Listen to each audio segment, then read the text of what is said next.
Te damos la bienvenida a un nuevo audio de la hora silenciosa de Palabra de Vida, donde líderes alrededor del mundo compartirán con nosotros. El día de hoy escuchamos a... Hola, mi nombre es Mariano Lourenço y junto a mi esposa Florencia y mi hija Julia servimos al Señor en la iglesia en Lanús, provincia de Buenos Aires, Argentina.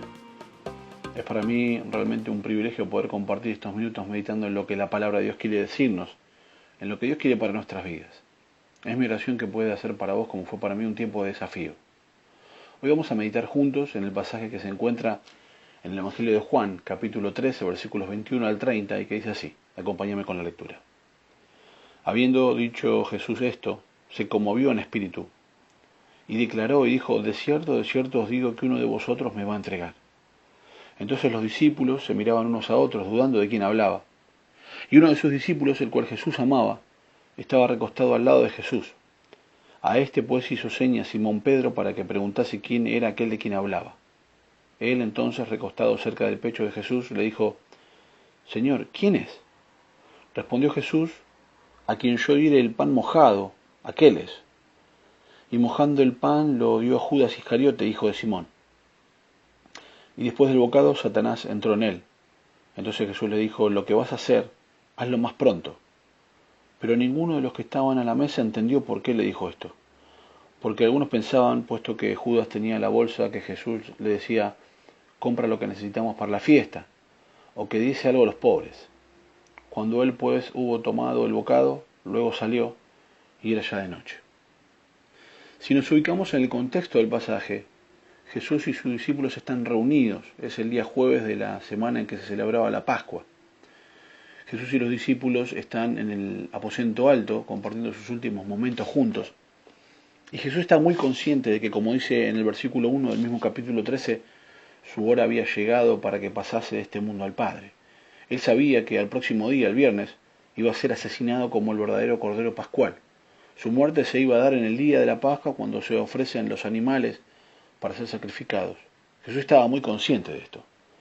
En los primeros versículos del capítulo 13, Jesús les había estado dando ejemplo a los discípulos acerca de la humildad, y les dijo que ellos también debían ser humildes y debían servirse unos a otros de esta misma manera. Y a continuación va a ser el anuncio de la traición de Judas. Anuncio que los discípulos parecen no entender, y que a partir del versículo 21 y hasta el versículo 30 nos va a dejar tres conceptos en los que pensar juntos. En primer lugar podemos ver la misericordia de Jesús. Dice el versículo 21, habiendo dicho esto, se conmovió en espíritu y declaró y dijo, de cierto os digo que uno de vosotros me va a entregar. El Señor se conmovió en espíritu, como cuando vio a María, la hermana de Lázaro, llorando por la pérdida de su hermano.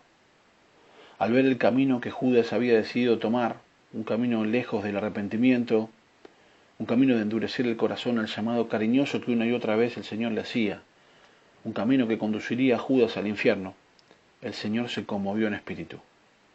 Y como te decía, acá podemos ver la misericordia del Señor. Una acepción muy práctica de la palabra misericordia es, Dios no nos da lo que merecemos. Y Jesús fue misericordioso con Judas. Él sabía desde el principio que lo iba a traicionar y aún así no lo expuso antes. En esa última cena, cuando Juan le pregunta quién le iba a entregar, el Señor le da el pan mojado a Judas. Y eso era algo que se hacía con un invitado de honor en esa cena. El Señor Jesús, en gesto de especial afecto, dándole un lugar de honor, un lugar de íntima amistad, le convida a Judas con el pan. Es más, tanto era el amor misericordioso que Jesús tenía por Judas, que la última vez que Judas vio a Jesús, cuando con un beso le iba a entregar, el Señor al verlo le dijo, amigo. Qué hermoso es pensar en la misericordia de Jesús, que aun sabiendo que le hemos fallado y le vamos a fallar, nos ama profundamente y nos llama amigos. ¿Cuántas veces le fallaste a Jesús? Y aún así Él te ama como el primer día. Esto es algo que nos debe mover a adorarle por su misericordia y a vivir vidas santas para Él. En primer lugar vemos la misericordia de Jesús, pero en segundo lugar podemos pensar en la mentira de Judas. Dice el versículo 22, entonces los discípulos se miraban unos a otros dudando de quién hablaba. Y no era algo evidente quién era el traidor. Habían pasado casi 3 años ya de caminar con Jesús, de ver cómo Jesús leía las mentes y los corazones de las personas. Judas sabía que como dice en el capítulo 2, en el versículo 24 y 25, Jesús conocía a todos y no tenía necesidad de que nadie le diese testimonio del hombre, porque él sabía lo que había en el hombre. Judas había escuchado a Jesús decir ahí en el capítulo 5, versículo 42, que él podía saber quién realmente amaba a Dios. Debe haber sido una verdadera tortura para Judas cada vez que se encontraba con Jesús, sabiendo que él le podía exponer en cualquier momento, sabiendo que para Jesús el hecho de que él robara de las ofrendas no era un secreto.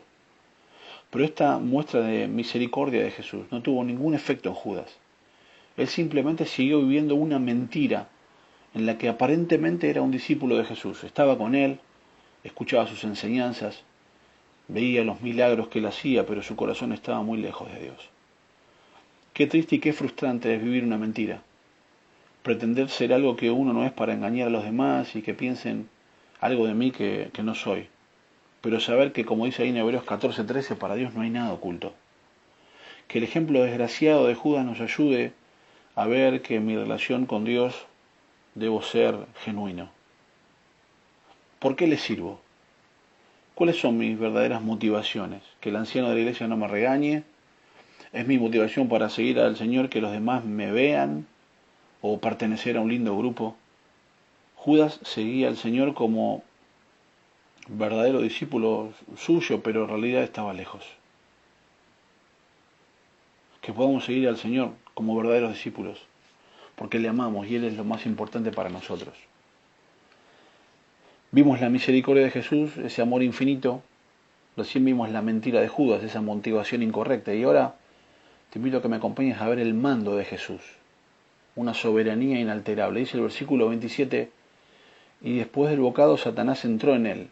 Entonces Jesús le dijo, lo que vas a hacer, hazlo más pronto. Como dice el versículo 2 de este capítulo 13, el diablo ya había puesto en el corazón de Judas que le entregase. Y ahora después de comer el bocado que el Señor le convidó, Satanás toma el control total de Judas. Y Jesús le dice, le ordena, le manda, lo que vas a hacer, hazlo más pronto.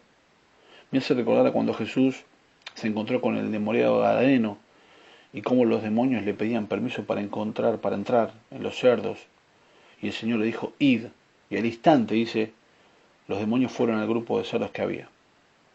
El Señor Jesús, en esta orden que le daba a Judas, y que Judas no podía hacer otra cosa que obedecer, desencadenaba los hechos que inevitablemente le iban a llevar a la cruz, a dar su vida. Satanás pensaba que cuando Judas se entregase a Jesús estaba ganando la victoria más grande para el infierno, pero en realidad Jesús, ordenando a Judas hacerlo, estaba activando el más grande operativo del cielo para rescatar pecadores del infierno. Lo que aparentemente era una terrible tragedia para Jesús y sus discípulos, en realidad era la bendición más grande de la historia de la humanidad. Qué hermoso y cuánta paz trae pensar en la soberanía inalterable de nuestro Dios. Nada de lo que Satanás o el hombre pueda hacer pueden frustrar los planes de Dios. No hay ninguna situación que tome a Dios por sorpresa. No hay ninguna circunstancia que Dios no conozca. En todas ellas sabemos, como dice Romanos 8:28, que a los que aman a Dios, todas las cosas les ayudan para bien.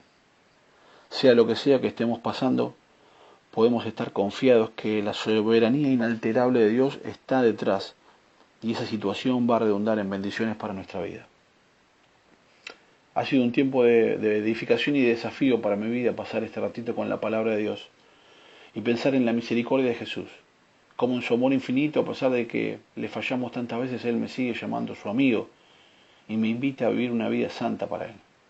Ver la mentira de Judas, esa motivación incorrecta que le llevó a pasar casi 3 años a los pies del Maestro cuando en realidad su corazón estaba lejos de Dios, me hace preguntarme por qué sigo a Jesús, cuál es mi motivación para seguirle. Y en último lugar, ver el mando de Jesús y cómo en su soberanía inalterable no hay nada que Satanás pueda hacer para desbaratar sus preciosos planes para mi vida. Te invito a que terminemos orando. Querido Dios, te damos muchas gracias por este tiempo con tu palabra.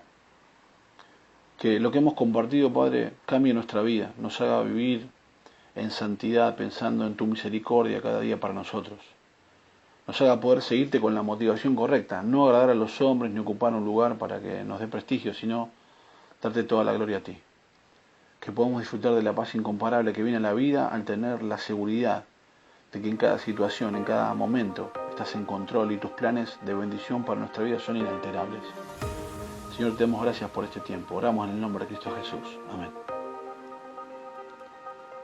Gracias por escucharnos. Recuerda que este audio no reemplaza tu tiempo a solas con Dios. Te animamos a que escribas tus aplicaciones personales. Hasta mañana.